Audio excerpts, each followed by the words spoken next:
Python और Python को download करना, कैसे पाइथन में हम लोग किसी भी मैसेज को प्रिंट कर सकते हैं या किसी भी नंबर को प्रिंट कर सकते हैं।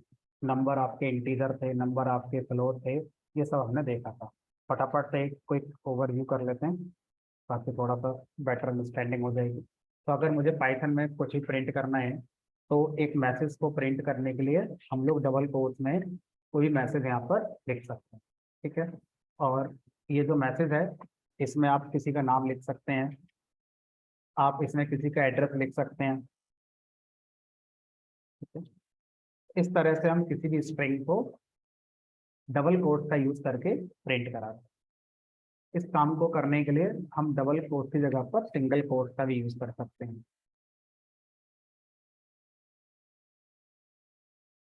इस काम को करने के लिए हमारे पास तीसरा तरीका था, 3 टाइम्स डबल कोट से स्ट्रिंग स्टार्ट करेंगे और मैचिंग कोट से स्ट्रिंग को एंड करेंगे। लास्ट टेक्निक थी 3 टाइम्स सिंगल कोट से स्ट्रिंग स्टार्ट करते हैं और मैचिंग कोट से इसको एंड करते हैं। अब अगर हम किसी भी मैसेज को प्रिंट कर रहे हैं स्ट्रिंग बनाकर तो 4 तरीके हो गए। अब इन चारों में डिफरेंस हमने देखा था कि अगर मैं मान लीजिए किसी स्ट्रिंग को मल्टीपल लाइन पर लिखता हूं तो मैं 3 टाइम्स वाले कोट का यूज करके ऐसा कर सकता हूँ। लेकिन अगर मैं जो सिंगल टाइम वाला डबल कोट होता है इसका यूज करूंगा तो एरर आ जाएगा। इसी तरह से अगर मैं ये वाला यूज करूंगा तो भी एरर आ जाएगा। तो इस तरह से हम पाइथन के मैसेज या स्ट्रिंग को 2 पार्ट में विजुलाइज कर रहे हैं, सिंगल लाइन स्ट्रिंग और मल्टी लाइन स्ट्रिंग। ठीक है, उसके बाद हमने देखा था नंबर। हम अगर पाइथन में नंबर्स को प्रिंट करना चाहते हैं, लाइक किसी की एज है 20, तो हम ऐसे प्रिंट कर सकते हैं। अगर हम किसी भी नंबर को प्रिंट करते हैं तो हम उसमें फ्रैक्शन वाला पार्ट भी दिखा सकते हैं, 0.5 या जो भी आप दिखाना चाहें। जब हम नंबर की बात करते हैं तो नंबर का साइन भी होता है। जब हम साइन नहीं बताते हैं तो डिफॉल्ट साइन की वैल्यू क्या होती है हमारी, प्लस यानी कि पॉजिटिव। और जब अगर मुझे नेगेटिव साइन बताना होता है तो मुझे लिखना भी पड़ेगा और आउटपुट में दिखाई भी देगा। प्लस साइन आउटपुट में दिखाई भी नहीं देता है और अगर आप लिखेंगे तो भी नहीं दिखाई देगा, क्योंकि अंडरस्टूड है कि डिफॉल्ट नंबर पॉजिटिव ही है। उसके बाद फिर मैंने आपको बताया था कि पाइथन में स्ट्रिंग, इंटीजर, फ्लोट। इंटीजर उन नंबर्स को कहते हैं जिनमें फ्रैक्शन नहीं होता, फ्लोट उन नंबर्स को कहते हैं जिनमें फ्रैक्शन वाला पार्ट होता है। ठीक है, इसके अलावा आप एक और लिख सकते हैं, इसका नाम है बूलियन। बूलियन क्या होता है हमारा, जो 2 वैल्यू हमारा होती हैं, एक है ट्रू और एक है हमारा फॉल्स।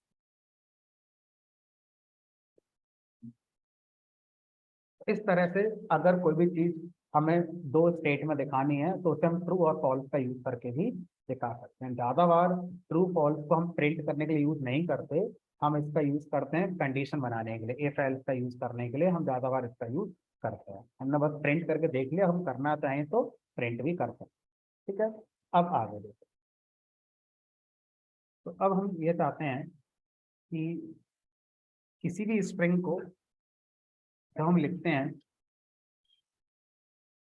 तो उसमें हम कुछ स्पेशल करेक्टर्स भी यूज कर सकते हैं। स्पेशल करेक्टर बैक स्लैश के साथ कंबाइन करके लिखा जाता है। जैसे एक होता है बैक स्लैश एन। तो बैक स्लैश एन जब भी आपकी स्ट्रिंग में आता है तो इसको पाइथन में हम स्पेशल करेक्टर कंसीडर करते हैं। स्पेशल करेक्टर स्पेशल क्यों है, क्योंकि ये जैसे ए एक करेक्टर है, बी एक करेक्टर है, आउटपुट में ये एज इट इज प्रिंट होगा। लेकिन स्लैश एन स्पेशल है क्योंकि आउटपुट में ये प्रिंट नहीं होता, इसका एक मीनिंग है, वो दिखेगा। और वो क्या होता है, मीनिंग। तो अगर आप किसी भी स्ट्रिंग में आउटपुट में न्यू लाइन क्रिएट करना चाहते हैं तो स्ट्रिंग में आप एक स्पेशल करेक्टर यूज करते हैं, स्लैश एन। इसके अलावा एक और स्पेशल करेक्टर है स्लैश टी। स्लैश टी का मतलब होता है टैग इन आउटपुट। तो स्लैश एन का मतलब होता है न्यू लाइन, और इसका मतलब होता है हमारा टैब। ठीक है, तो इस तरह से स्लैश एन और स्लैश टी हमारे क्या होते हैं, स्पेशल करेक्टर्स होते हैं।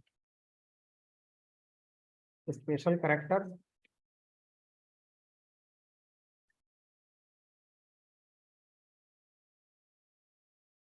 बैकस्लैश और कोई भी एक करेक्टर इस तरह से लिखे जाते हैं, और इनका कोई ना कोई मीनिंग होता है। ठीक है, जैसे अगर आपसे कहा जाए slash N, slash T, slash U, और भी होता है, तो हर स्पेशल करेक्टर का कोई ना कोई मीनिंग होता है जो हमें पहले सीखना पड़ेगा, तब उसका हम यूज कर पाएंगे। ठीक है, अब अभी हमने दो का यूज करा, आउटपुट देखिए।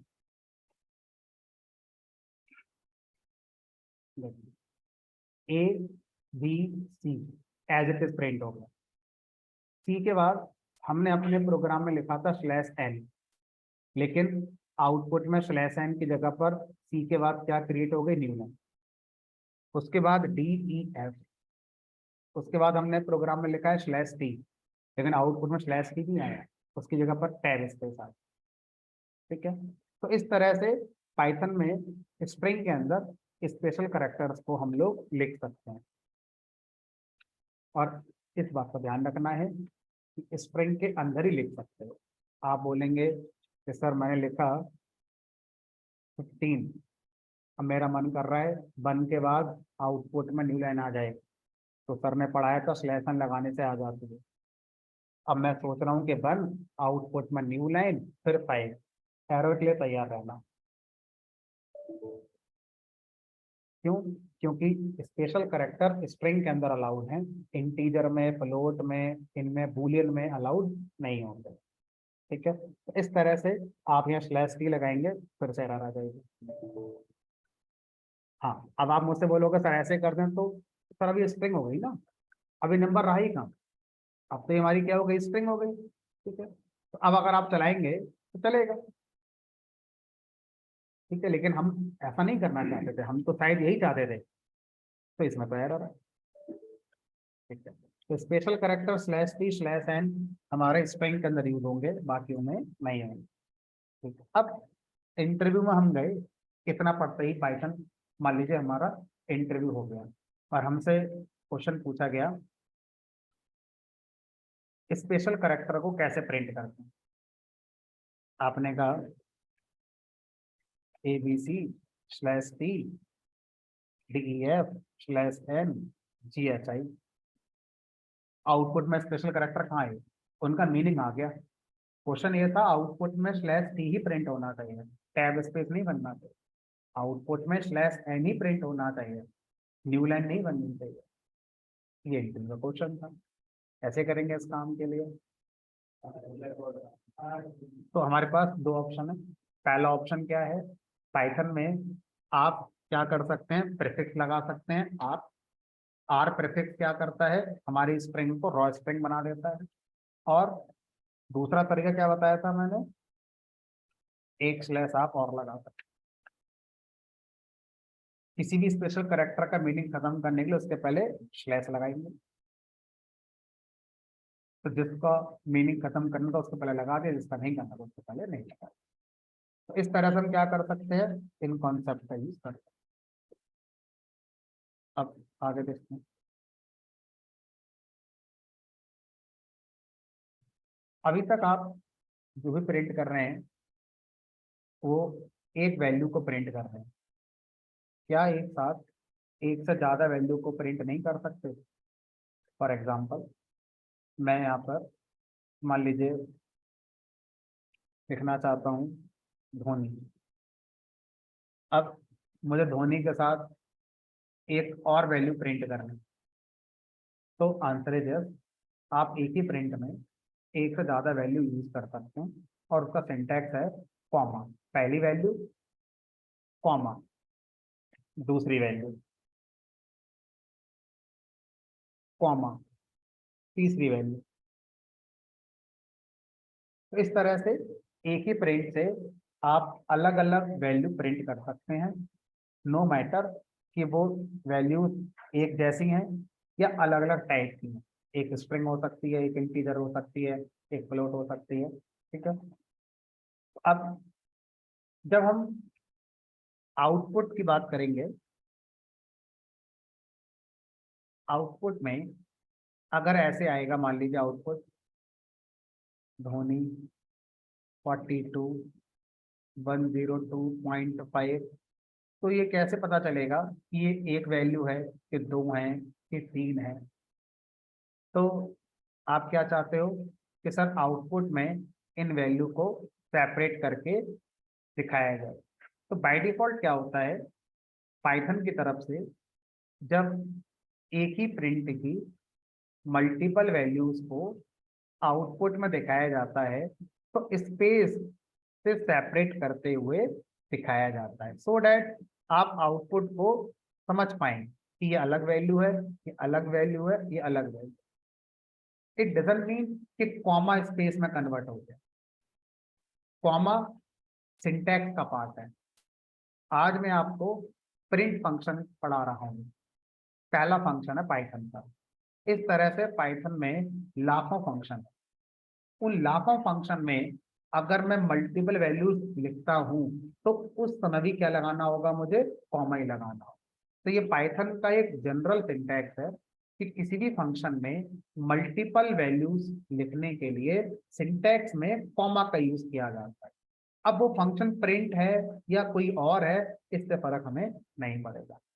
अब दूसरी बात क्या थी कि अगर ये वैल्यू आउटपुट में आती हैं तो इन वैल्यू के बीच में पाइथन की तरफ से स्पेस को सेपरेटर की तरह यूज करा जाता है।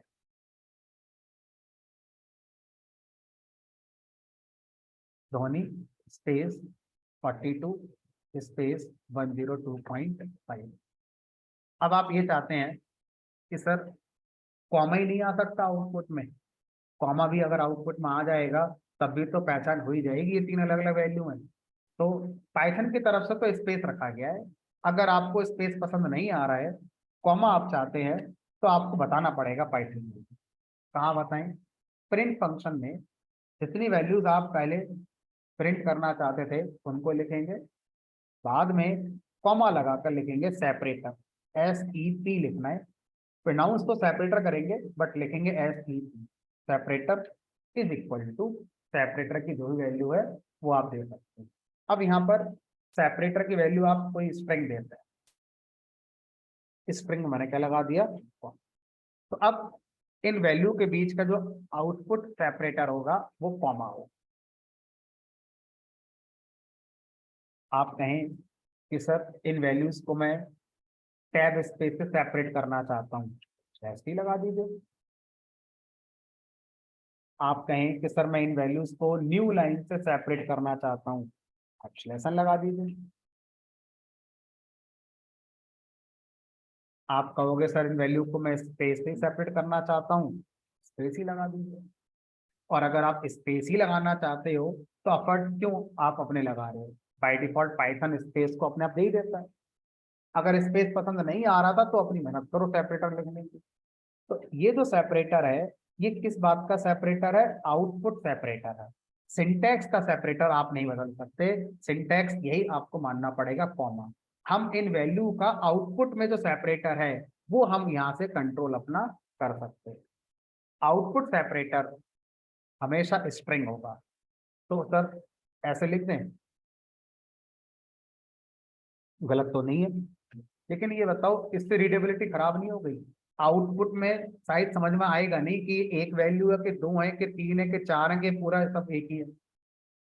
तो आपको सेपरेटर कुछ ऐसा यूज करना चाहिए जिससे कि आउटपुट देखने वाले को ये पता चल जाए कि वैल्यू अलग अलग। इससे तो और वैल्यू मिल गई आपस में, अलग अलग कहाँ पता चल रही हैं?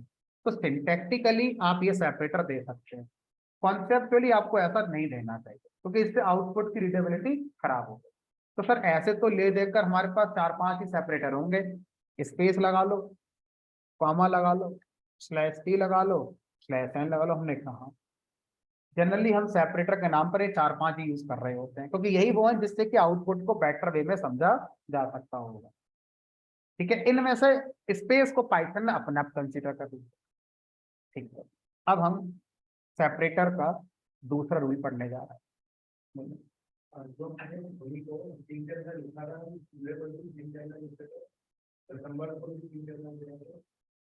फिर तो सिंगल वैल्यू हो गई ना। अगर आप ऐसे करोगे फिर तो ये पूरी एक ही वैल्यू हो गई। अब सेपरेटर को दो वैल्यू कम से कम चाहिए काम करने के लिए, ये तो अपने आप में पूरी एक हो गई।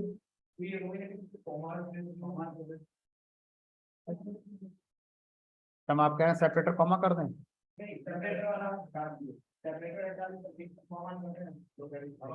हाँ तो ये आएगा, ये तो एज इट इज करेक्टर हो गया ना, तो जो लिख दोगे वो आएगा।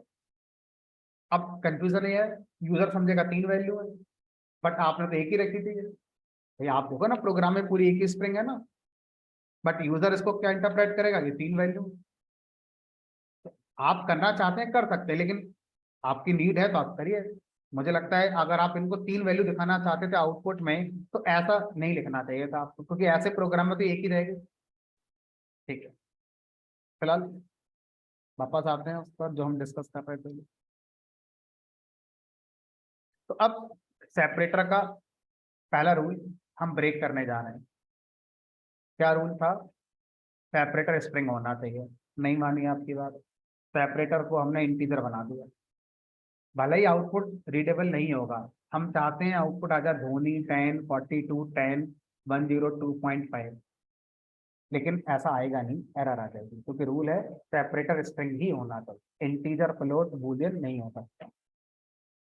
कह रहा है सेपरेटर मस्ट बी नन और ए स्ट्रिंग नॉट इंटीजर। ये नहीं होना चाहिए, समझ में आ गया। ये होना चाहिए, ये भी समझ में आता है। ये नई चीज हो गई। कह रहा है मस्ट बी नन और ए स्ट्रिंग, मतलब नन भी हो सकता है। पर नन का मतलब क्या होता है? तो नन जैसे ट्रू फॉल्स दो पाइथन के रिजर्व वर्ड थे, उसी तरह से नन भी पाइथन का एक रिजर्व वर्ड है, जिसका पहला लेटर कैपिटल आप बना। और नन का मतलब होता है डिफॉल्ट वैल्यू को कंसीडर करना। देखो, तो अगर आपने सेपरेटर नन लिखा तो इसका मतलब यही है कि डिफॉल्ट सेपरेटर ही आपको मिलेगा। वो क्या होता है हमारा स्पेस। अब सोचिए, अगर किसी को डिफॉल्ट सेपरेटर चाहिए ही होगा तो क्यों मेहनत करेगा वो? बिना लिखे भी तो मिल ही रहा है मुझे ये। तो अगर मैं सेपरेटर लिखूंगा तो शायद नन तो नहीं लिखूंगा फिर, तो वो तो मुझे वैसे ही मिल जाएगा। तो फिर तो मैं, दूसरी ऑप्शन है फिर तो स्ट्रिंग ही बचा जो मेरे पास बचा, यूज में कर सकता हूँ। ठीक है, तो यही पॉइंट हम लोग डिस्कस कर रहे थे। अगर आप सेपरेटर लिखेंगे तो कोई स्ट्रिंग ही लिख रहे हो, नन शायद आप कभी लिखना नहीं चाहेंगे, वो तो डिफॉल्ट ही मिल जाता है। ठीक है, अब सेपरेटर का दूसरा रूल, आपने दो दो सेपरेटर लगा दिए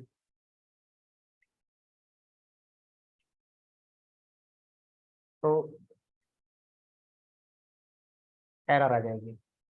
एक प्रिंट में एक ही सेपरेटर अलाउड है, एक से ज्यादा बार आप सेपरेटर नहीं बता सकते।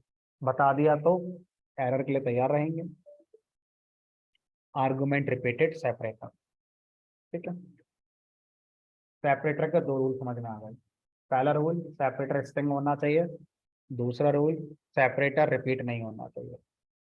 तीसरा और आखिरी रूल, जितनी वैल्यूज प्रिंट करनी है सेपरेटर से पहले लिखनी होगी। अगर आपने सेपरेटर बता दिया है, अब उसके आगे आप वैल्यू नहीं लिख सकते। जैसे अब आप कह रहे हैं सर एक वैल्यू और रह गई 50, इसको भी लिख दो, तो सेपरेटर से पहले लिखनी होगी, बाद में लिख दे तो एरर। सेपरेटर यूज करने के 3 रूल हो गए। क्यों करते हैं सेपरेटर यूज?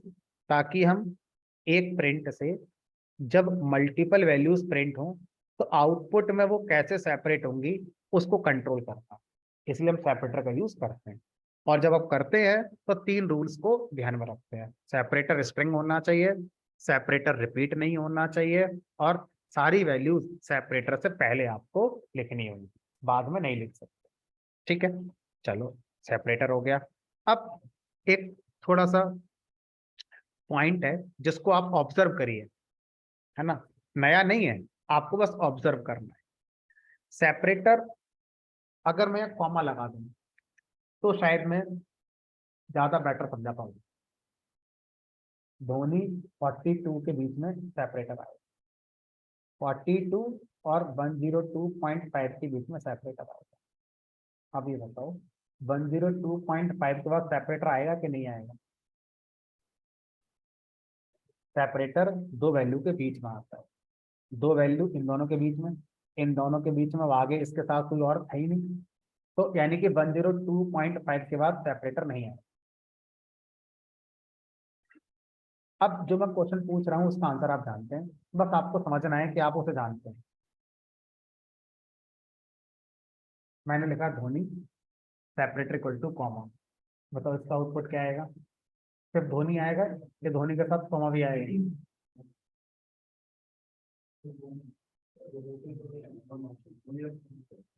तो सेपरेटर का भी मैंने जस्ट आंसर दिया, दो वैल्यू के बीच में आता है, पर वैल्यू तो एक ही है हमारे पास, दूसरी तो है ही नहीं। एरर आएगी क्यों लिख दिया जब वैल्यू नहीं है तो आपके पास? कई बार ऐसा होता है कि हम जो कोड लिखते हैं उसका कोई इफेक्ट आउटपुट में नहीं आता, ये वही सिचुएशन हो गई। सेपरेटर आपने बताया जरूर, लेकिन इसका कोई आपको एडवांटेज नहीं मिलेगा क्योंकि आपने दो वैल्यू नहीं लिखी, तो ये एरर नहीं आएगी और सिर्फ धोनी आउटपुट आएगा, कॉमा साथ में नहीं आएगा। इसका मतलब क्या हुआ कि हमारा जो सेपरेटर है वो दो वैल्यू के बीच में ही चलेगा। इस बात को आप ऐसे समझ सकते हैं, आखिरी वैल्यू के बाद सेपरेटर नहीं आता। बात एक ही है, आखिरी वैल्यू है तो उसके बाद कोई और होगी नहीं हमारी, तो दो वैल्यू के बीच में आएगा मतलब आखिरी वैल्यू के बाद नहीं आएगा फिर।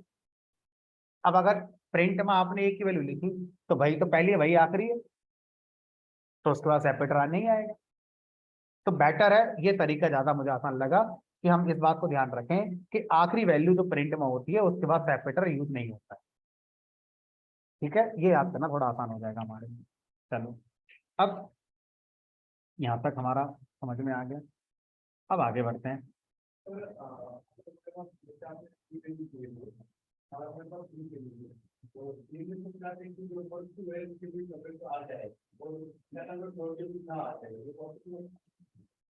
अब मान लीजिए प्रिंट में बहुत सारी वैल्यू है, हम चाहते हैं शुरू की दो वैल्यू की भी सेपरेटर आ जाए, बाद की दो वैल्यू की भी सेपरेटर ना आए, आगे की दो वैल्यू के सेपरेटर कोई और आ जाए, तो ये पॉसिबल नहीं।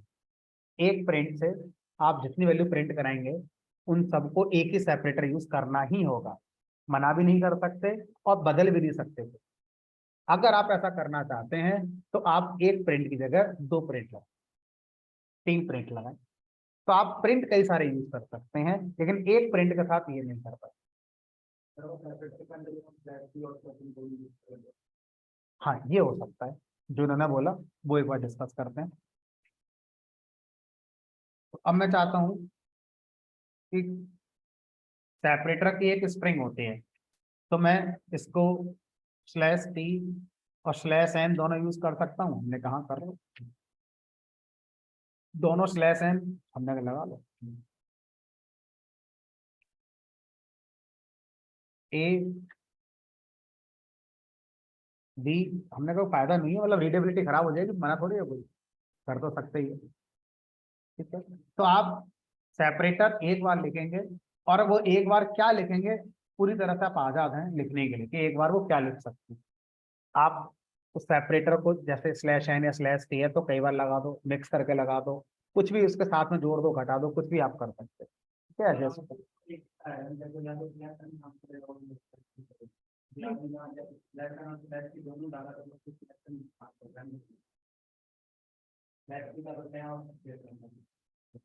अब देखो, जब मैं स्लैश टी और स्लैश एन लगाता हूँ तो आपको आउटपुट में इल्यूजन आ रहा है कि स्लैश एन ही काम कर रहा है, स्लैश टी काम ही नहीं कर रहा है। अब मैं आपको दिखाता हूँ आउटपुट में स्लैश टी भी काम कर रहा है, ये स्लैश टी है, फिर इसके बाद स्लैश एन आया इसलिए कर्सर यहाँ से यहाँ आ गया, ये स्लैश टी है, इसके बाद न्यू लाइन है, तब ये आपका आया। अब वो टैब स्पेस हमें दिख नहीं रहा है लेकिन है, ठीक है, तो वो भी काम कर रहा है। ठीक, अब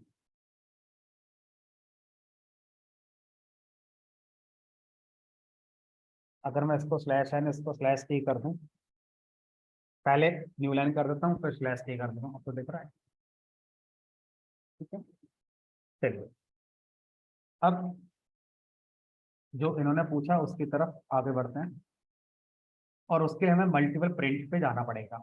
एक प्रिंट के बाद अब हम एक से ज्यादा प्रिंट का यूज करते हैं। देखो ऐसा कई क्वेश्चन का आंसर होगा, जो इन्होंने पूछा उसका आंसर जो मैं दे रहा हूँ वो और भी क्वेश्चन का आंसर है।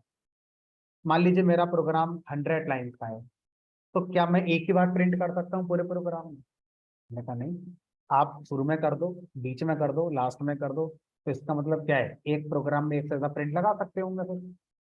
अगर हमें यही फैसिलिटी होती कि नहीं पूरे प्रोग्राम में बस एक बार अलाउड है, तो शायद हम अपनी सारी रिक्वायरमेंट फुलफिल कर ही नहीं पाएंगे ऐसा। तो अब कैसे करते हैं वो देख लेते हैं। प्रिंट, मान लीजिए मैंने यहाँ पर हाई प्रिंट कर दिया। अब ये प्रिंट स्टेटमेंट पूरा हो गया। अब मुझे एक और प्रिंट लगाना है, तो मेरी समझ में अभी ये नहीं आ रहा है कि मैं उसी लाइन पे प्रिंट लिखूं या लाइन बदल के लिखूं प्रिंट। तो हमसे कहा गया आप एक्सपेरिमेंट करिए, मतलब पहले तो उसी लाइन पे लिख के देखिए।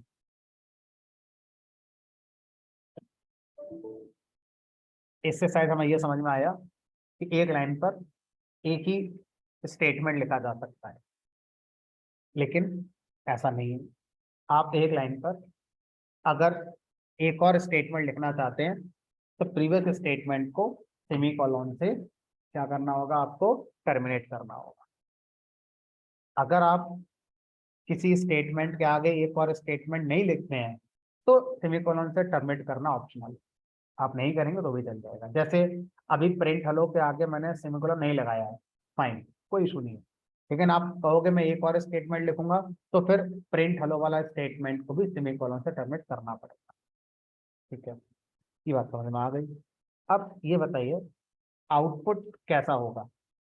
मीन मैंने आउटपुट में लिखा है, अब हाई के बाद हेलो किधर आएगा, इसी के राइट में आ जाएगा, या स्पेस देकर आ जाएगा, या न्यू लाइन पर आएगा, ये समझ नहीं आ रहा है। स्पेस वाले का खेल हमें कुछ कुछ समझ में आता है कि जब एक ही प्रिंट से दो वैल्यू प्रिंट होती हैं तो बीच में स्पेस आता है, लेकिन यहाँ पर ऐसा नहीं है। प्रिंट एक नहीं है, प्रिंट तो दो है हमारे यहाँ पर। तो हमें इसमें भी क्वेश्चन मार्क आ गया, तो पता नहीं है होगा कि नहीं होगा, पता नहीं है होगा कि नहीं होगा, तो अभी नहीं पता, अब हमें सीखना पड़ेगा। तो बाय डिफॉल्ट क्या होता है, पाइथन की तरफ से जब भी कोई प्रिंट स्टेटमेंट एंड होता है, यानी कि प्रिंट अपना काम करने के बाद जब अपना एंड करता है, तो प्रिंट से न्यू लाइन प्रिंट करा दी जाती है। तो ऑटोमेटिकली प्रिंट अपने एंड होने पर न्यू लाइन आउटपुट में दे देता है। इसी वजह से आपको आउटपुट जो दिखेगा वो न्यू लाइन पर दिखेगा। अब देखो यहाँ पर अभी तक आपने जो पढ़ा पाइथन में, उसमें न्यू लाइन लाने के लिए दो तरीके ही आप जानते थे। पहला, या तो आपने अपने प्रोग्राम में मल्टी लाइन स्ट्रिंग यूज करी है तो वो आउटपुट में मल्टी लाइन पर देखेंगे। दूसरा, आपने अपने प्रोग्राम में स्पेशल करेक्टर स्लैश एन का यूज करा है स्ट्रिंग के अंदर, तो आउटपुट में न्यू लाइन देखेंगे। इस प्रोग्राम में दोनों में से कोई चीज नहीं, फिर भी आउटपुट में हाई के बाद क्या आ रही है, न्यू लाइन। अब इसमें स्लैश एन प्रेजेंट है, हमें दिख नहीं रहा है, लेकिन वो प्रेजेंट है। कैसे प्रेजेंट है वो समझते हैं। तो यहाँ पर जब हम किसी भी प्रिंट को एंड करते हैं तो ऑटोमेटिकली स्लैश एन से उसका एंड कर दिया जाता है। अगर हम बदलना चाहते हैं तो like separator we have end argument also end. अब बताओ प्रिंट अपना एंड किससे करें, आपने कहा कॉमा से कर ले, तो कॉमा से हो जाएगा। अब हाई के बाद कॉमा और हेलो। आप कहेंगे नहीं पहला वाला प्रिंट अपना एंड ना स्लैश टी से कर ले, तो ये स्लैश टी से हो जाएगा। आप कहोगे नहीं प्रिंट पहला वाला अपना एंड किससे कर ले, स्लैश एन से कर ले, तो ये तो कर ही रहा था वो। तो बाय डिफॉल्ट पहला वाला प्रिंट, पहला वाला क्या, जितने प्रिंट आप अपने प्रोग्राम में लगा रहे हैं सबके अंदर ही छुपा हुआ है, साथ मिल रहा है आपको। लगाओगे तो भी यही मतलब है, नहीं लगाओगे तब भी तो यही मतलब है। क्योंकि ऑलरेडी वो लगा हुआ है वहां। तो इस तरह से सर ये भी कर रहा है, मैंने कहा ये भी कर रहा है, अगर मैं इसका एंड बदलना चाहूँ तो बदल दो, क्या करना चाहते हो। हमने कहा चलो इसका एंड हैश कर दो, आउटपुट में हैश आ गया। तो जब मैं ये नहीं लगा रहा था तो हमने कहा तो स्लैश साइन लिखा था यहाँ भी, दिखा नहीं, दिख रहा था आपने देखा नहीं। हेलो के बाद क्या बन रही है, न्यू लाइन, हमने देखा नहीं उसे, बन तो फिर भी रही थी। अगर मैं आगे कुछ लिखता तो मुझे ज्यादा अच्छी दिखती कि देखो न्यू लाइन पर आ रहा है आगे का डेटा, बट बनी तो अभी भी होगी हमारी।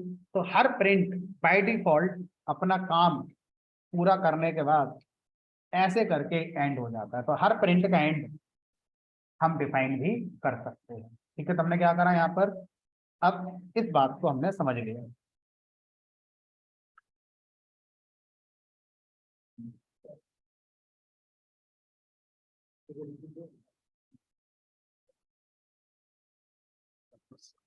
अब मान लीजिए एक लाइन पर एक से ज्यादा स्टेटमेंट लिखने का नुकसान है हॉरिजॉन्टल स्क्रॉलिंग आ जाना, जिससे रीडेबिलिटी खराब हो जाती है। अब आपको बहुत समय लगेगा कोड को समझने में, अजीब सा लगने लगेगा। तो आप ऐसा क्यों कर रहे हो, आपके पास ऑप्शन ये भी है ना कि आप न्यू लाइन पर लिख लो, एक लाइन पर एक स्टेटमेंट लिख लो, दूसरा स्टेटमेंट दूसरी लाइन पर लिख लो।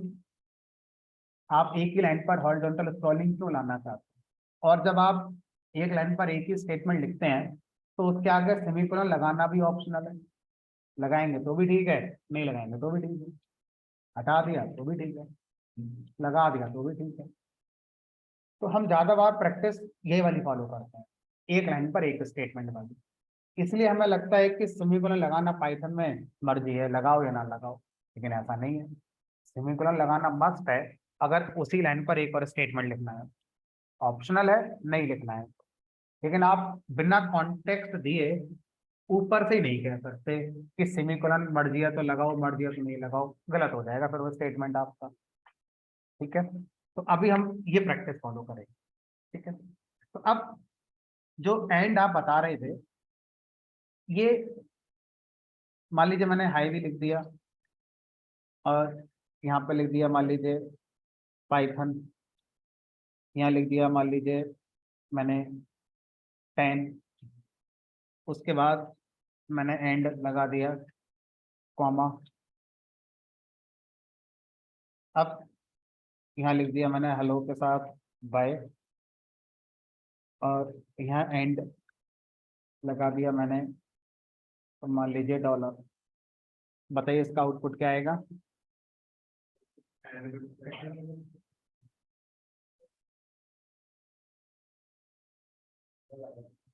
सेकंड वाले में एरर आएगा।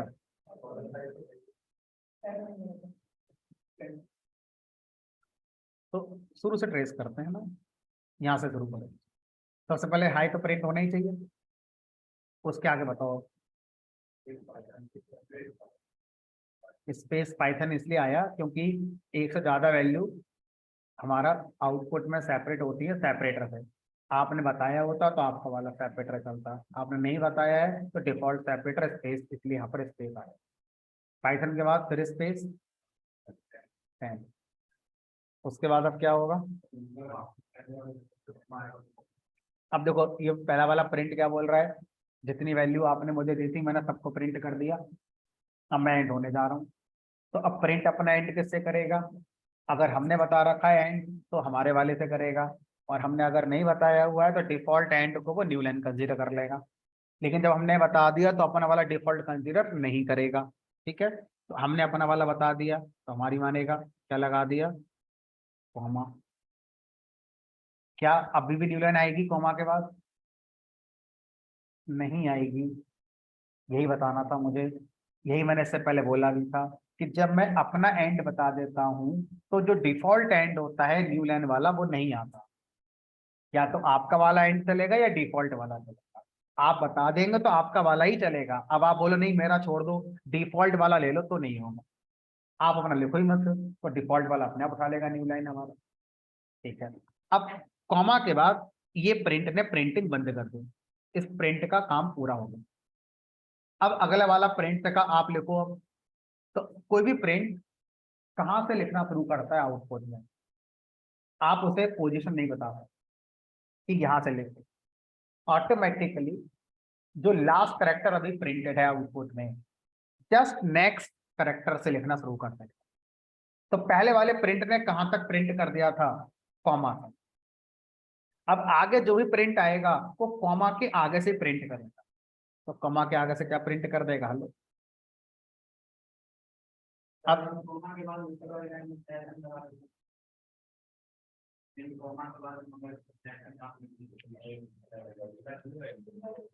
तो कॉमा के साथ न्यू लाइन आ जाएगी और हेलो फिर न्यू लाइन चलना शुरू हो जाएगा। अगर आप कॉमा के साथ स्लैश एन भी लिख देते हैं तो होगा।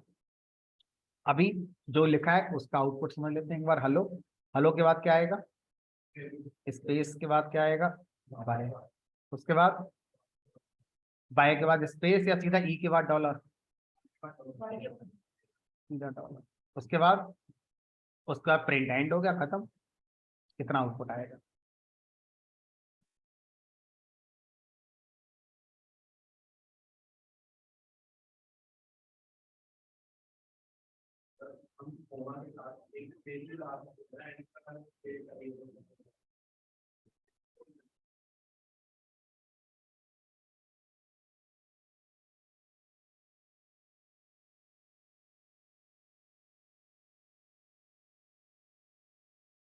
कम ऑन जो आप लगाएंगे वो आपका यूज हो जाएगा।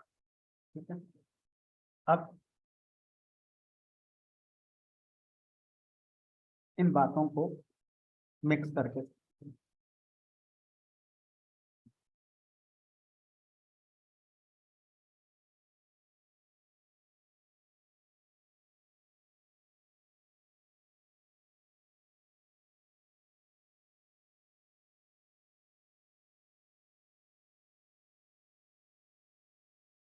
बताइए आउटपुट क्या आएगा। शुरू से बताना शुरू करिए।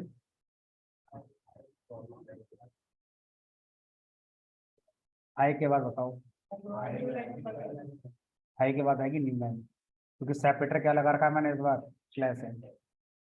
न्यू लाइन पर आ गया पाइथन, फिर न्यू लाइन 10,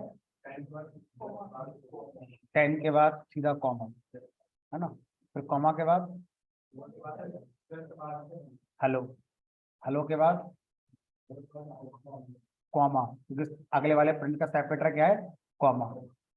उसके बाद बाय, बाय के बाद डॉलर, बाय के बाद डॉलर आएगा, कॉमा थोड़ा ना आएगा।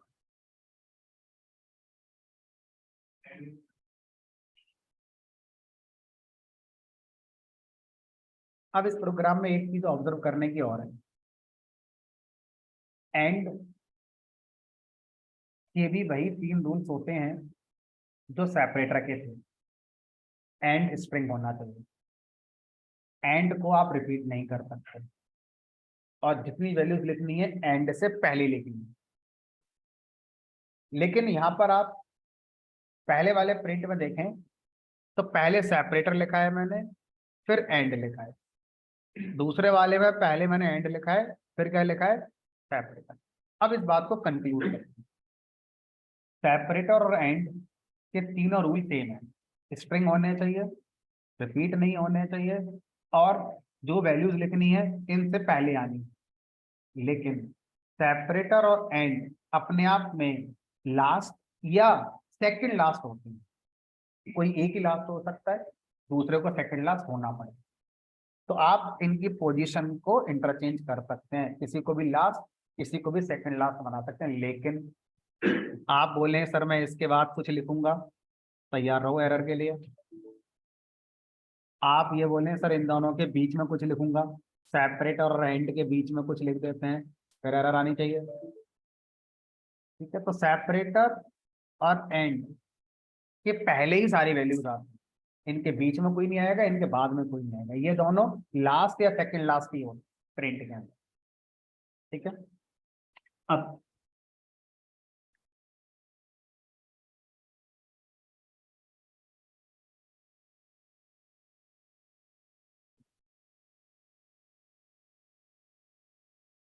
अगर मैं आपसे एक क्वेश्चन पूछूं, उसको सुनिएगा, ध्यान से समझिएगा, आंसर देने की कोशिश करना। एक प्रोग्राम में हम कितने सेपरेटर का यूज कर सकते हैं? एक या एक से ज्यादा? दोबारा सुनेंगे। एक प्रोग्राम में हम कितने सेपरेटर यूज कर सकते हैं? तो इस क्वेश्चन में बस यही आपको समझना था कि पूछने वाले ने प्रोग्राम शब्द का यूज करा है कि एक प्रोग्राम में कितने सेपरेटर होते हैं। हमने पढ़ा है एक प्रिंट में एक सेपरेटर हो सकता है, तो एक प्रोग्राम में उतने सेपरेटर आप लगा सकते हो जितने प्रिंट स्टेटमेंट लगे हो। तो आप इस क्वेश्चन को जल्दीबाजी में सुनेंगे, आपका आता हुआ गलत हो जाएगा। सामने वाला पूछ रहा है प्रोग्राम में कितने सेपरेटर आते हैं, हमने कहा जी एक आता है, श्योर, हाँ जी sure.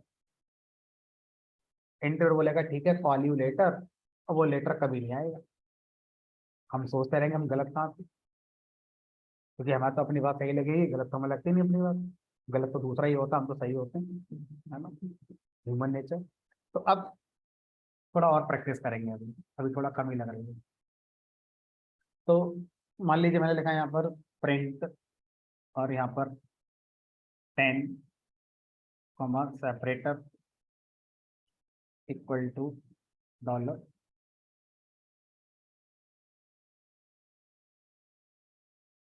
Print end equal to comma print bye. Time दीजिए, इसमें कुछ भी नया नहीं है, जो पढ़ाया गया है वही है। कोशिश करिए टाइम लेकर आंसर सही देने की।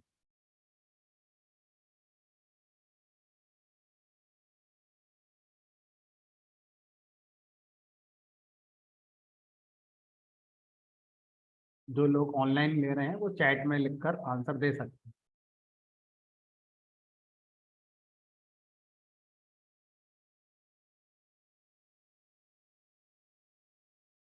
कॉन्सेप्चुअली इसमें एरर नहीं है। अगर मुझसे टाइपिंग एरर हो गई होगी तो अलग बात है, अदरवाइज एरर तो नहीं है।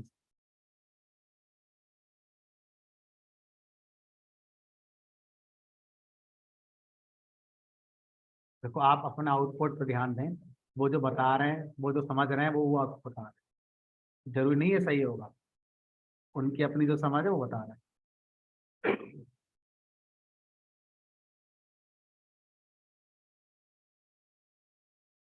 10 तो लिख ही लेते हैं, इतना तो आएगा ही आउटपुट। अब आगे शुरू करो कहानी। 10 के आगे अब क्या होगा? तो 10 के आगे सेपरेटर का कोई रोल आएगा? नहीं, एक ही तो वैल्यू है, और आखिरी है, आखिरी वैल्यू के बाद सेपरेटर नहीं आता। अब प्रिंट अपना एंड तो करेगा। हमने बताया प्रिंट को अपना एंड कैसे करना है, थे हमने नहीं बताया। जब नहीं बताया तो अपना एंड कैसे करेगा? New line. तो 10 के बाद आ गई हमारी न्यू लाइन। ठीक है। अब न्यू लाइन पर अगला वाला प्रिंट अपना काम करना शुरू कर देगा। तो अगला वाला प्रिंट, क्या कुछ है प्रिंट करने के लिए इसके पास? नहीं। अब ये प्रिंट अपना एंड तो फिर भी करेगा, भले ही कुछ प्रिंट ना करे, एंड तो फिर भी करेगा। अब ये अपना जब एंड करेगा, तो एंड की वैल्यू क्या है यहाँ पर? तो 10 न्यू लाइन, और न्यू लाइन के बाद कॉमा। ठीक है। उसके बाद ये प्रिंट खत्म हो गया। क्या इसने अब न्यू लाइन दी होगी इस वाले प्रिंट में? नहीं, उसी की वजह से तो कॉमा आया है। ठीक है। अब तीसरा वाला प्रिंट कहाँ लिखेगा? कॉमा के आगे से लिखना शुरू करेगा। अब तीसरा वाला प्रिंट क्या लिखेगा? कुछ नहीं लिखने को उसके पास, अपना एंड तो फिर भी करेगा। अब इसका हमने एंड नहीं बताया, तो डिफॉल्ट एंड किससे करेगा? न्यू लाइन से। तो यानी कि कॉमा के बाद अब क्या आ गई? न्यू लाइन आ गई। साफ साफ लिख लेते हैं 10 न्यू लाइन कॉमा, फिर न्यू लाइन पर आ गए। अब न्यू लाइन पर क्या आ जाएगा हमारा? बाय, और उसका फिर क्या आ जाएगी? New line. अब बाय के बाद की न्यू लाइन की हम इंपॉर्टेंस देंगे नहीं, क्योंकि उसका कुछ लिखा नहीं है, तो फील ही नहीं आएगा हमें कि आगे न्यू लाइन है कि नहीं। लेकिन न्यू लाइन तो फिर भी होगी हमारी, क्योंकि लास्ट वाला प्रिंट तो एंड हुआ ही होगा अपना। ठीक है। अब जब रन कराएंगे तो ये आंसर आ गई 10 न्यू लाइन पर कॉमा, फिर आपका बाय। ठीक है।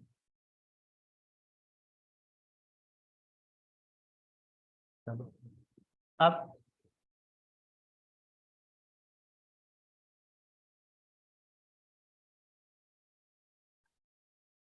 एक और, इस बार हम अपने खेल को थोड़ा उल्टा कर देते हैं। कैसे? अभी तक आप प्रोग्राम लिख रहे थे और आउटपुट आपसे पूछा जा रहा था। अब हम आपको आउटपुट दिखाएंगे, आपको उसका प्रोग्राम लिखना है। ये सही रहेगा सर, क्योंकि हमें जब जॉब करने जाओगे ना तो सैलरी इसी बात की मिलती है, इसकी नहीं मिलती है। क्योंकि अगर आप टीसीएस में XYZ कंपनी में जॉब कर रहे हो और वहाँ प्रोग्राम पहले ही लिखा हुआ है, हमें बताना है सिर्फ आउटपुट, तो हमने करा क्या वहाँ? वहाँ उल्टा ही होता है। और यही होता है कि हमें आएगा मैनेजर हमारा और हमें आउटपुट बता कर चला जाएगा कि ये काम करना है, प्रोग्राम लिख दो, तब मिलेगी सैलरी हमारे को। लिख दिया प्रोग्राम।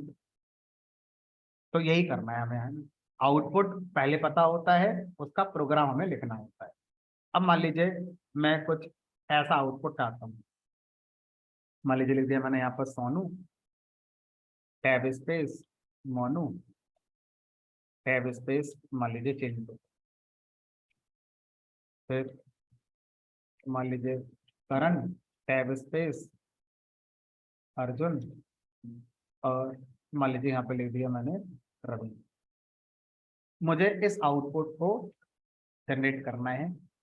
शर्त क्या है? शर्त है आपको एक ही प्रिंट यूज करना है, 6 प्रिंट नहीं लगानी। दूसरी शर्त क्या है? आपको ये 6 अलग अलग स्प्रिंग नहीं माननी है, एक ही स्प्रिंग माननी है। इन 2 शर्तों के साथ प्रोग्राम को बनाना है। पहला, प्रोग्राम में प्रिंट एक ही लगाना है। दूसरा, उस प्रिंट में स्प्रिंग भी एक होनी चाहिए, 6 अलग अलग स्प्रिंग नहीं होनी चाहिए। कैसे लिखेंगे? प्रिंट डबल कोट्स में क्या लिखेंगे? सोनू। फिर चाहिए मुझे टैब स्पेस प्लस टी।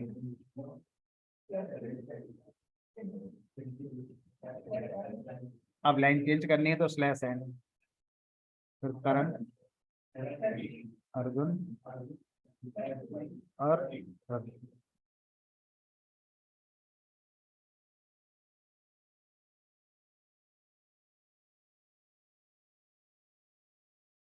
इस काम को फिर से करने के लिए कहा गया, एक ही प्रिंट लगाना है, एक ही स्प्रिंग होनी चाहिए, स्लैश टी स्लैश एन का यूज नहीं करना है। आपके हाथ पर अब बांध दिए गए हैं। अब आपको स्लैश टी और स्लैश एन भी यूज नहीं करना। तो कैसे करेंगे फिर इस काम के लिए? तो इसी काम को करने का दूसरा तरीका देखो।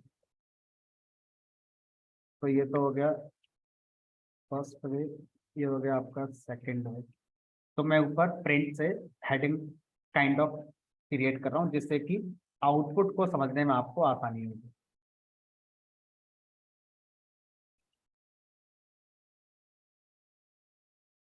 कुछ ऐसा दिखेगा। फर्स्ट वे, फर्स्ट वे के बाद एक स्लैश एन भी लगा दिया। सेकंड वे, एक स्लैश एन और लगा, थोड़ा आउटपुट फॉर्मेटेड हो जाएगा। ठीक है, अब बताओ आप जो बताना चाह रहे थे। हमने कहा देखो क्या करो, प्रिंट लगाओ और मल्टी लाइन स्ट्रिंग का यूज करो। सोनू टैब स्पेस जैसा है वैसे ही लिख दो, मोनू चिंटू न्यू लाइन पर आ सकते। ठीक है, और फिर अपना करण अर्जुन और इसको बंद कर दो।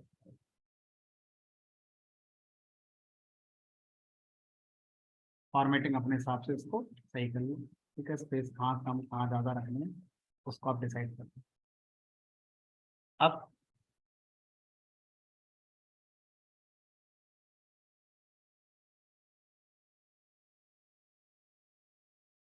अब आपसे कहा जाए कि सर इसी काम को करना है, ठीक है, लेकिन इस बार आपको क्या करना है?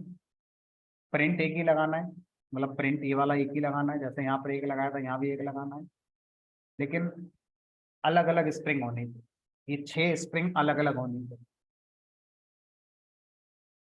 कैसे करेंगे?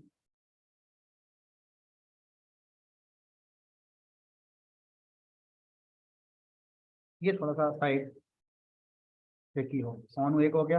अब दूसरे स्ट्रिंग लगाएंगे तो सिंटैक्स में तो मजबूरी है, कॉमा ही लगाना पड़ेगा, कुछ है ही नहीं और लिखने को सिंटैक्स में। पहले लिख लेते हैं, फिर देखते हैं कि क्या कहा गया था हमसे। सोनू, मोनू, पिंटू और करण अर्जुन और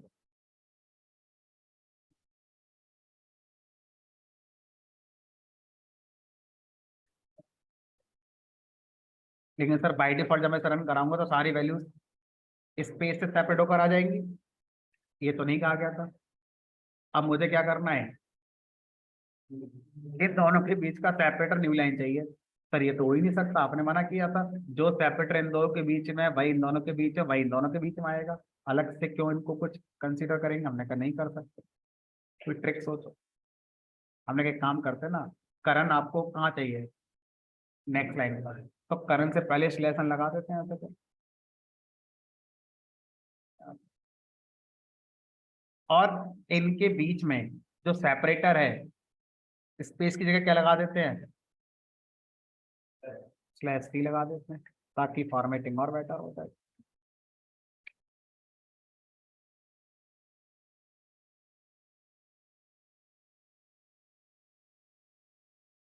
अब इसी काम को करने का एक और तरीका, आप अलग अलग प्रिंट लगाएंगे।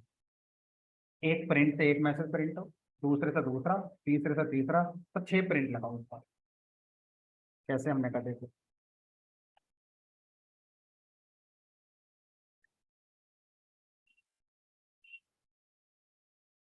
ये यहाँ खत्म हो गया, फिर इसको अलग प्रिंट दे दो,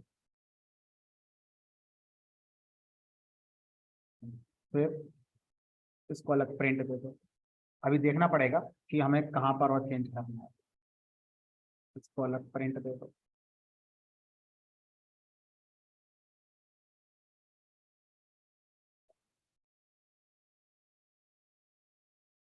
ये अलग।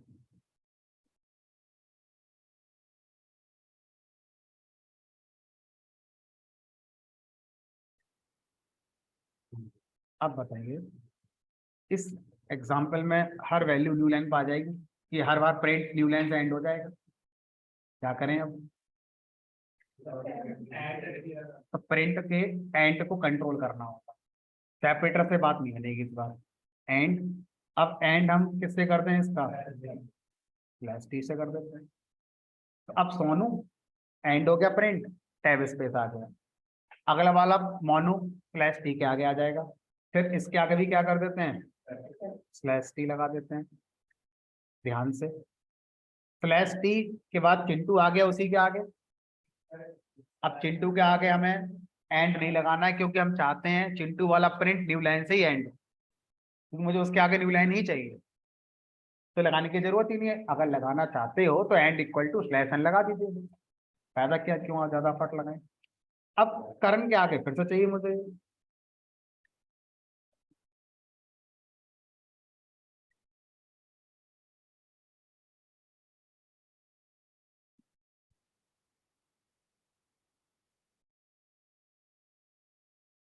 इसका पर्पस क्या था, प्रैक्टिस करना, slash T slash N separator end को सीखना। आउटपुट के हिसाब से हम कैसे डिसाइड करेंगे कि कहाँ सेपरेटर लगाना है, कहाँ एंड लगाना है कि नहीं लगाना है, कैसे यूज करना है, उसको सीखने के लिए हम इस एक्सरसाइज को कर रहे हैं। इसका यूज कहीं किसी प्रोजेक्ट में नहीं होगा।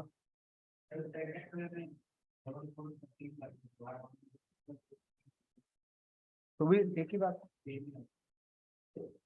तो ये सारी चीजें सिर्फ आपको प्रैक्टिस कराने के लिए, इनका यूज कहीं किसी प्रोजेक्ट में नहीं होता। लेकिन ये सीखने से हमारी समझ में आता है कि हाँ, कैसे पाइथन में चीजों को प्रिंट कराया जा सकता है। कई बार फॉर्मेटेड आउटपुट प्रिंट करने के लिए आपसे कहा जाता है, तो फॉर्मेटेड आउटपुट का मतलब यही होता है कि एक बेटर मैनर में आप अपनी बातों को आउटपुट में दिखाएं, जिससे कि रीडेबिलिटी बेटर हो। ये तो वहां पर इसका यूज हो सकता है, कैसे हम स्लैश टी और स्लैश एन और एंड सेपरेटर का यूज अपना कर पा रहे हैं। अब देखो, जितनी मैंने अभी प्रैक्टिस कराई है ना, इसके ऊपर कुछ मैं आपको होमवर्क करने को दूंगा, जिनको हम अपनी भाषा में असाइनमेंट कहते हैं। तो अभी पहला क्वेश्चन है, पहला असाइनमेंट है हमारा। इसमें सिर्फ मैंने 5 क्वेश्चन रखे हैं। जैसे जैसे आप फैमिलियर होते जाएंगे पाइथन से, आपके नंबर ऑफ क्वेश्चन मैं बढ़ाता रहूंगा।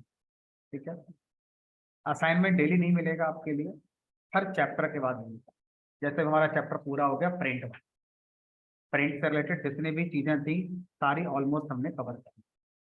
ऐसे ही अब हम जब नया चैप्टर स्टार्ट करेंगे, अब तो जब वो खत्म हो जाएगा तो उससे रिलेटेड मैं कुछ क्वेश्चन करने को आपको। ठीक है, पहला प्रोग्राम है, write a Python program to print the following string in a specific format. इसका मतलब यह है, आपको एक पाइथन का प्रोग्राम बनाना है जो इस आउटपुट को दिखाएगा। अब आप अपने आप सोचिए कि ये कैसे आएगा, ये कैसे आ रहा है, ये कैसे आ रहा है। यहाँ पर हमें ये कहीं नहीं मेंशन करके दिया गया है कि आपने अपने प्रोग्राम में एक प्रिंट लगाना है कि 2 लगाने हैं, ये पूरी एक स्ट्रिंग होनी चाहिए, या अलग अलग लाइन स्ट्रिंग होनी चाहिए, या एक एक वर्ड स्ट्रिंग होना चाहिए। कुछ नहीं लिखा हुआ है। तो आपको जो सबसे सही सॉल्यूशन लगता है अपने अकॉर्डिंग, आप वो सॉल्यूशन यूज करके इस प्रोग्राम को बना दो। ठीक है, अगला क्वेश्चन है, राइट ए प्रोग्राम, ठीक है, to print names of your 5 friends. आपको अपने 5 दोस्तों के नाम प्रिंट करना, each in new line. Output में हर नाम अलग अलग लाइन पर आना चाहिए। मान लीजिए सोनू, मोनू, पिंटू, पिंटू, ऐसे कर। अगली शर्त यह है, आपको एक ही प्रिंट यूज करना है, साथ ही साथ एक ही स्ट्रिंग होनी है, स्ट्रिंग भी एक रखनी है। मतलब एक ही स्ट्रिंग रखनी है और 5 नाम आने चाहिए, लेकिन आउटपुट में ऐसे आना है। अगला प्रोग्राम है, यही काम करना है, सेम आउटपुट लाना है, लेकिन प्रोग्राम में आपको हर नाम एक अलग स्ट्रिंग से रिप्रेजेंट करना। एक स्ट्रिंग एक नाम को रिप्रेजेंट करेगी, दूसरी स्ट्रिंग दूसरे नाम को रिप्रेजेंट करेगी, एंड सो ऑन। प्रिंट एक ही लगाना है, आउटपुट न्यू लाइन पर अलग अलग लेकर आना। चौथा प्रोग्राम है, यही काम करना है, आप इस बार 5 प्रिंट का यूज करेंगे। अगला प्रोग्राम है, जो स्पेशल कैरेक्टर्स हैं उनको आउटपुट में कैसे प्रिंट करेंगे। कोई भी स्ट्रिंग अपने मन से आप मान लीजिए जिसमें /t/n का यूज आता हो, और जब वो स्ट्रिंग प्रिंट होगी आउटपुट में, तो आउटपुट में हमारा टैब स्पेस नहीं आना चाहिए, /t ही आना चाहिए। /n का मतलब न्यू लाइन नहीं आना चाहिए, आउटपुट में /n ही आना चाहिए। अब ये जो प्रोग्राम्स हैं,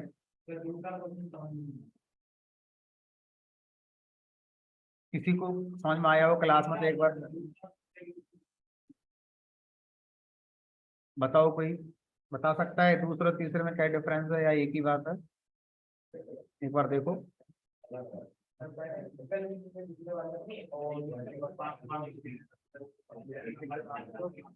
तो यहाँ पर दूसरे में क्या करना है, हमें जो अपने कोड में दोस्तों के नाम लिखने हैं 5, वो एक ही स्ट्रिंग में लिखने, सिंगल स्ट्रिंग होना चाहिए। ठीक है, लाइक दिस, ऐसे कर। और तीसरे वाले प्रोग्राम में ये कहा गया है कि आपको 5 स्ट्रिंग यूज करनी है, ऐसे एक, फिर दूसरी, फिर तीसरी, ऐसे करके 5 अलग अलग स्ट्रिंग लगा। ठीक है, अब अभी मैं आपको क्वेश्चन पढ़ के समझा भी रहा हूँ, 1-2 और असाइनमेंट में मैं ऐसा करूंगा। उसके बाद मैं आपको ये पढ़ के समझाऊंगा भी नहीं कि क्वेश्चन क्या कह रहा है, आपको खुद ही समझना होगा कि ये क्वेश्चन क्या कह रहा है। आदत डालनी पड़ेगी कि जब आप जॉब करने किसी कंपनी में जाते हैं तो आप क्लाइंट की रिक्वायरमेंट ऐसे ही आती है पीडीएफ फाइल में, डॉक फाइल में, उसको पढ़कर ही आपको कोड बनाना हो। आप अपने मैनेजर से ये नहीं कह सकते कि मेरी समझ में नहीं आ रहा क्या लिखा है, मुझे समझा दो। ये आपकी हेडेक है, आपको समझ में आ रहा है कि क्यों नहीं आ रहा है। आप क्लाइंट से बात करो सीधे, अगर कोई कमी लग रही है, अगर इसमें कुछ मिस प्रिंट है या आपको लगता है इनकम्प्लीट सेंटेंस है, सीधा क्लाइंट से बात करो। ठीक है, तो अभी मैं आपकी पहले आदत डालूंगा कि कैसे इनको पढ़कर समझा जाता है। तो एक दो चैप्टर तक तो मैं आपको करूंगा, उसके आगे फिर मैं छोड़ दूंगा, सिर्फ क्वेश्चन दूंगा, अपने आप समझिए, अपने आप उसको मीनिंग समझिए और बनाकर मुझे देंगे। अब ये क्वेश्चन आपके पास कैसे पहुंचेंगे? हमने अपना गूगल पर जो क्लासरूम ग्रुप बनाया हुआ है, वहां पर ही ये मैं अभी अपलोड कर रहा हूँ।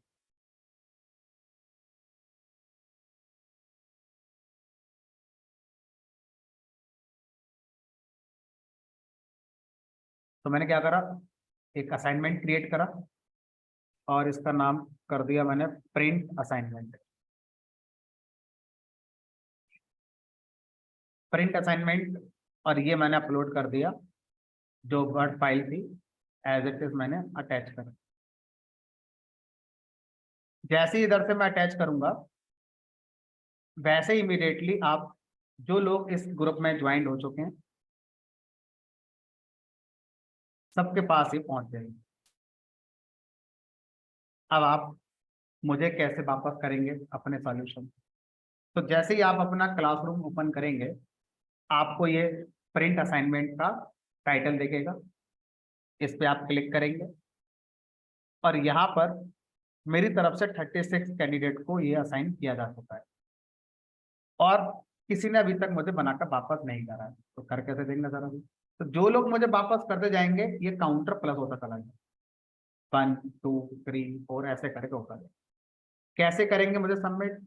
तो आप व्यू इंस्पेक्शन पे क्लिक करेंगे, आपके में जब ये आ जाएगा तो आप व्यू इंस्पेक्शन पे क्लिक करेंगे। उसके बाद आपको अपने वाले क्लासरूम में एक ऑप्शन दिखाई देगा प्लस आइकन के साथ, या इसके बिना भी हो सकता है, जिस पे लिखा होगा ऐड वर्क। ऐड वर्क, और शायद उस पर कहीं प्लस आइकन बना दी। आप इस ऑप्शन पे क्लिक करेंगे, इसके बाद वो आपसे पूछेगा कि आपने अपने कंप्यूटर में जहां भी ये प्रोग्राम बनाकर रखे हैं उनको अटैच कर दो। या तो फाइल नाम से ऑप्शन आएगा या अटैच नाम से ऑप्शन आएगा, आप एक बार देख लेंगे। फिर जब आप अटैच कर देंगे सारी फाइल, तो लास्ट में एक ऑप्शन आएगा असाइन करने का, ठीक है, या ऐड करने का, जो भी ऑप्शन आए उस पर क्लिक करें। जैसे आप ऐसा करेंगे, मेरे पास आपकी डिटेल आ जाएगी। ठीक है, मोबाइल में शायद ये ऑप्शन नहीं आएगा, ब्राउजर पर चलाएंगे तो ही ये ऑप्शन आपको दिखाई देगा। ठीक है, डेडलाइन, डेडलाइन एज सच तो कोई नहीं है, ASAP, as soon as possible.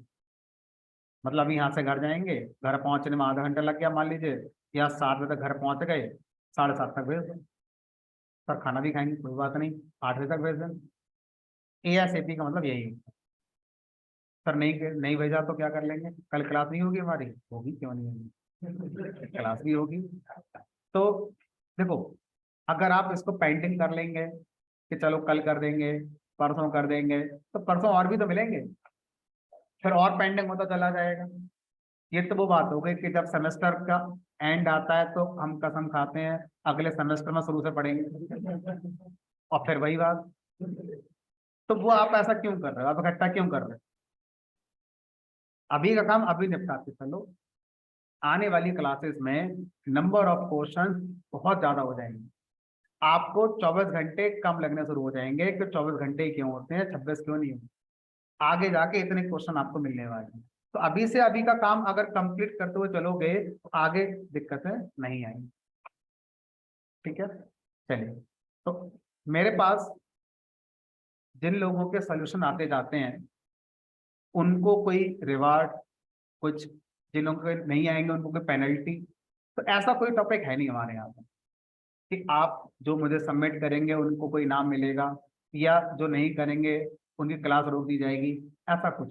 आप देखो पढ़ने आए थे, सीखने आए थे, मैं आपको एक रास्ता बता रहा हूँ, इस रास्ते पर आप चलोगे तो जो पर्पस लेकर आए थे पर्पस सॉल्व होता है। नहीं चलोगे, आपका पैसा, आपकी लाइफ, जैसा आप करना चाहते हैं वैसा आप करो। तो हमारा काम है आपको एक रास्ता बताना जिसपे चलकर आप वो कर सकते हैं जो करने आए। नहीं करोगे तो कोई फोर्स नहीं है किसी। हाँ, दूसरा एक फायदा मेरे लिए क्या होता है, कई बार क्या होता है, कुछ कंपनीज हैं जिनके यहाँ इंटरनल रिक्वायरमेंट आती है 2-3 लोगों की, तो हमारे एचआर से वो बात करते हैं, एचआर वाले मेरे पास आते हैं कि सर कोई क्लास में अच्छा बंदा हो तो वहां पर एक इंटरव्यू चल रहा है, उसको भेज दो। अब चेहरे देखकर कैसे बताऊं कौन अच्छा है प्रोग्रामिंग में? तो मेरे पास एक ऑप्शन ये होता है कि मैंने आप लोगों को असाइनमेंट दिए होते हैं, मैं देखूंगा कि कितने लोग ऐसे हैं जिन्होंने सारे असाइनमेंट मुझे सबमिट कर दिए, अभी तो पहला गया है। इस तरह से आप मान के चलो अराउंड 20 असाइनमेंट मैं आपको दूंगा, और हर असाइनमेंट में ऑन एन एवरेज 20 क्वेश्चन होंगे। जैसे एक वाले में 5 हैं, एक आएगा जिसमें 150 है, एक आएगा जिसमें 200 है, एक में 20 है, तो ऑन एन एवरेज मान के चलो 20 सब में होंगे ही होंगे कम से कम। ठीक है, तो मैं पहले वो स्टूडेंट्स को आइडेंटिफाई करूंगा जिन्होंने सारे असाइनमेंट बनाकर मुझे सबमिट कर दिए। ठीक है, फिर जिसने और थोड़े कम करे हैं, जिसने और कम करे, तो मुझे थोड़ा एक एडवांटेज होता है कि अगर मैं ऐसे लोगों को आगे रेफर कर रहा हूं तो मुझे एक उम्मीद हो रहती है कि शायद वो बेटर कर पाएंगे, कम से कम उनसे तो बेटर कर ही पाएंगे जिन्होंने मुझे असाइनमेंट सबमिट नहीं करे। अब वो कर पाए नहीं कर पाए, गुड लक बैड लक वाली बात है, बट फर्स्ट अटेम्प्ट में तो मेरे पास यही एक तरीका है, कोई और तरीका है नहीं पहचानने। ठीक है, बाकी हमारे यहाँ पर कंपनी आएगी तो सबको मौका मिलेगा।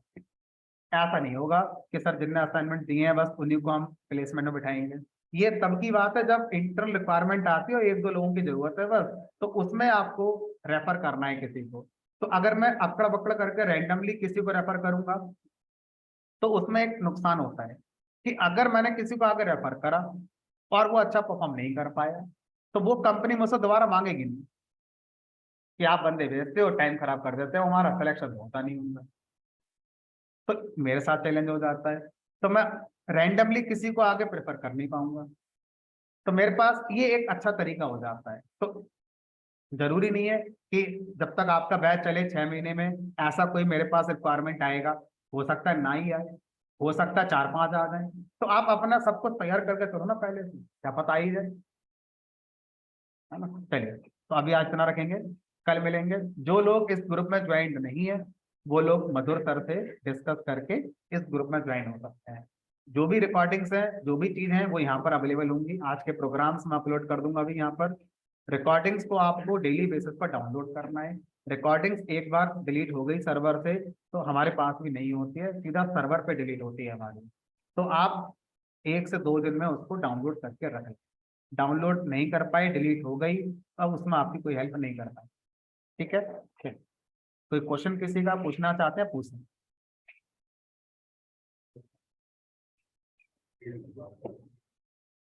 चलिए, तो ये बता रहे हैं मोबाइल में भी आता है अपलोड करने का, तो आप मोबाइल से कर दीजिए, बट नेटिवली बनाएंगे तो लैपटॉप पर।